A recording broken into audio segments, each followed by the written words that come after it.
Hi, I'm Victoria. 2 weeks after a car accident left me hospitalized, all I could think about was reuniting with my children. But when I finally came home, they wouldn't even look at me. That's when I learned my mother-in-law, Linda, had told them I'd chosen to go on vacation instead of being with them. She'd even shown them doctored photos of me partying while they cried themselves to sleep.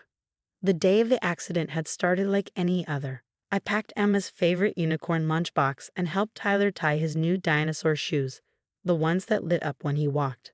"Mommy, can we have pizza for dinner?" Emma asked, her green eyes wide with hope.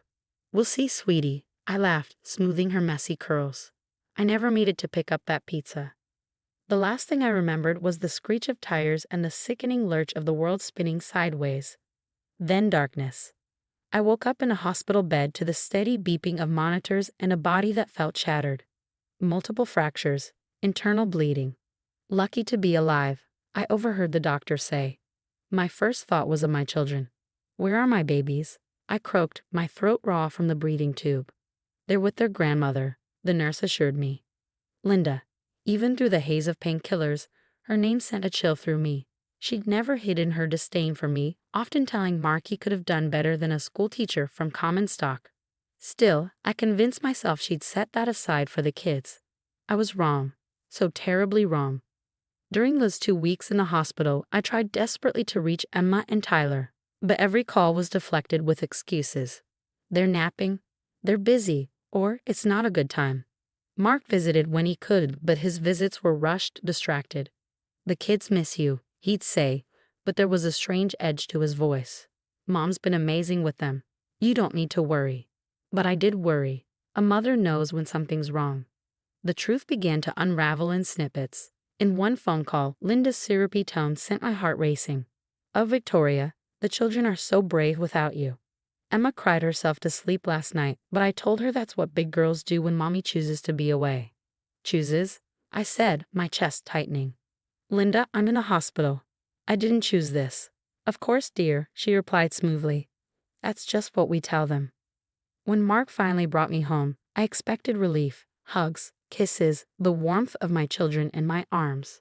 Instead, Emma clung to Linda, her little face buried in her grandmother's side.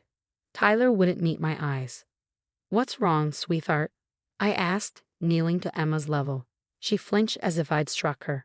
"Don't touch me," she whispered. "You don't love us. You left us." The room blurred. "What?" "Emma, no." Linda stepped in, her expression a mask of pity.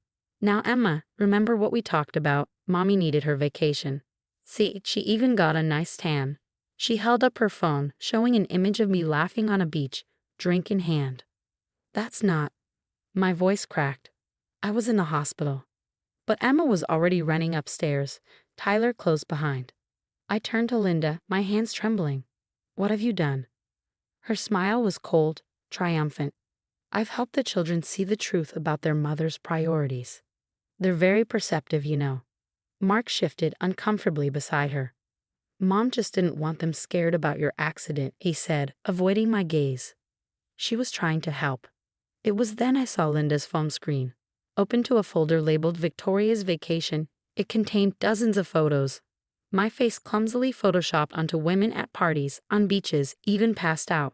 One video showed me unconscious in a hospital, edited to look like I'd been drinking. This wasn't just manipulation. It was a deliberate campaign to turn my own children against me, and I was only beginning to grasp the depths of her cruelty. The next few days were a waking nightmare. I get up early to make Emma's favorite heart-shaped pancakes, only to find Linda already feeding the kids. "They prefer my cooking," she'd say with a thin smile. "Children need consistency, Victoria. They can't handle unexpected absences." But it was the conversations I overheard that shattered me. "Grandma," Emma's voice drifted from the playroom. "Why did Mommy send pictures of her party when we were crying?" "Oh, sweetheart," Linda replied, her tone dripping honey. "Some mothers need breaks from being mothers. But don't worry, I'll never leave you." I gripped the doorframe, my knuckles white. Through the crack, I saw Linda showing Emma something on her phone. More doctored photos. That night, I tried to tuck Tyler in, desperate for a moment of connection. He flinched as I leaned to kiss his forehead. Grandma says you were dancing with strange men instead of coming home to us, he whispered. She showed us the videos. Tyler, baby, those aren't real. I was in the hospital. I was hurt. Grandma says that's what bad mommies say when they get caught. My heart shattered. I stumbled out of his room, my scars aching less than the fresh wounds in my soul. In the hallway, I ran into Mark. You need to see what your mother's showing our kids, I pleaded. He sighed, rubbing his temples. Mom's just trying to help. The kids were hysterical when you disappeared. She kept them calm by making them hate me. They don't hate you. They're just adjusting. That was the moment I realized Linda wasn't just meddling. She was waging war, and it was time to fight back. The next morning, I called Sarah, my best friend and a digital forensics expert. These edits are sloppy, Sarah said, scanning the images on her laptop. Lighting's mismatched, edges are poorly masked. I can prove they're fake. Can you help me document everything? Already on it. And Victoria, reach out to Dr. Chen, your emergency surgeon. He can confirm where you were during those 2 weeks. Over the next few days, I built my case. Hospital records, timestamps, security footage showing my unconscious arrival. Every piece of evidence chipped away at Linda's lies. But Linda wasn't done.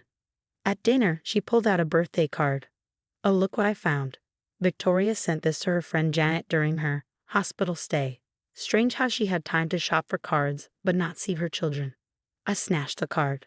The handwriting mimicked mine but wasn't quite right. She'd been practicing my signature. Enough, I said, standing. Linda, I want you out of my house. Now. Her laugh was low and dangerous. Mark, do you hear how she talks to your mother? After all I've done for this family. Mark hesitated, torn between us. Mom, maybe you should give us some space. Space? Her voice rose, icy and sharp. Fine. I'll go pack the children's bags. They clearly need a break from this toxic environment. You're not taking my children anywhere. I said, my voice steady despite the storm raging inside me. Watch me, she smiled, pulling out her phone. I have weeks of documentation. Your abandonment, evidence of your partying, witnesses to the children's distress. One call to CPS. Are you threatening me? I'm protecting my grandchildren from an unreliable mother. Mark understands. Don't you, sweetheart? Mark froze, years of manipulation visibly warring with his instincts. A small voice interrupted from the stairs. Daddy? Emma stood there in her unicorn pajamas, clutching her tablet. I was trying to show Tyler old videos of Mommy, but look what I found. She turned the screen toward us. It showed Linda coaching Emma to say I'd abandoned them, promising treats if she refused to hug me. Linda's face drained of color. There's more, Emma whispered. Grandma said I had to take lots of pictures and videos for her special project. Linda wasn't bluffing about escalating the situation. The next morning, my phone buzzed relentlessly with hostile messages from relatives. How dare you ban Linda from seeing her grandchildren? After everything she's done for your family, you're tearing this family apart. By afternoon, the escalation turned tangible. A knock at the door revealed a CPS worker with a grave expression. Mrs. Anderson, we've received reports about your recent behavior. My heart stopped. Linda had gone that far. But I was ready. I invited the social worker in and presented everything. Medical records, hospital security footage, Sarah's forensic analysis of the doctored photos, and Emma's inadvertently captured recordings of Linda's manipulation. As the worker reviewed the evidence, her concern shifted to anger. This is a clear case of parental alienation. We take false reports very seriously. That evening, Mark finally acted. I scheduled an emergency family therapy session, he said, and hired a lawyer. Mom's behavior. It's gone too far. Therapy was grueling but necessary. Dr. Martinez, our counselor, specialized in family trauma and alienation. She worked closely with the kids, helping them process Linda's lies. Mommy, Emma asked during one session, her voice small, did you really never want to leave us? I held her close, my throat tight. Never, baby. I fought so hard to come back to you. Grandma said you didn't love us anymore, Tyler whispered. Dr. Martinez spoke firmly. Your mother loves you more than anything. What your grandmother did was wrong. She lied to hurt your family. Rebuilding was slow. The kids had nightmares, finally confronting their fear of losing me. I spent countless nights holding them, reassuring them. earning back their trust moment by moment. Legally, we took action. Our lawyer filed for a restraining order, armed with overwhelming evidence: the doctored photos, the recorded coaching sessions, and the false CPS report. Linda tried one last desperate move, showing up at the kids' school, insisting she had rights as their grandmother. But the school, already alerted, called security. She left in a storm of shouted accusations about betrayal and ungrateful children. The judge granted the restraining order immediately, barring Linda from contacting us or coming near our home or the children's school. Mark struggled but ultimately supported the decision. "I'm sorry," he said one night, holding me close. "I should have protected you and the kids. I've spent years excusing her behavior." Healing took time. We moved across town, changed schools, and started fresh. Weekly therapy sessions became a cornerstone of our recovery, helping us set stronger boundaries and rebuild trust. 6 months later, Emma came to me with her tablet. "Look, Mommy," she said proudly, showing me a video montage she'd made. It was filled with real memories: family game nights, Tyler's soccer goal, helping with homework, ordinary moments of love and connection. "This is our real story," she declared. "No fake pictures needed." Linda still tries to reach us through flying monkeys and fake social media accounts, but we're stronger now. The kids have learned that love doesn't come with manipulation, and it's okay to set boundaries, even with family.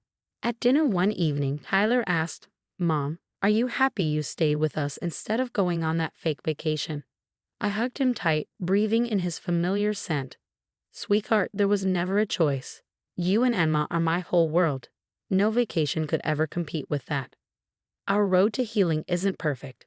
We still face tough conversations and lingering memories, but we face them together now, as a family. The real victory isn't just exposing Linda's lies. It's building something stronger from the wreckage.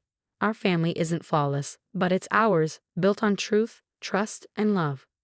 If you faced a Linda in your life, remember, you're not alone. Stand firm, gather your evidence, and never stop fighting for your children. The truth has a way of shining through, especially when it's rooted in love.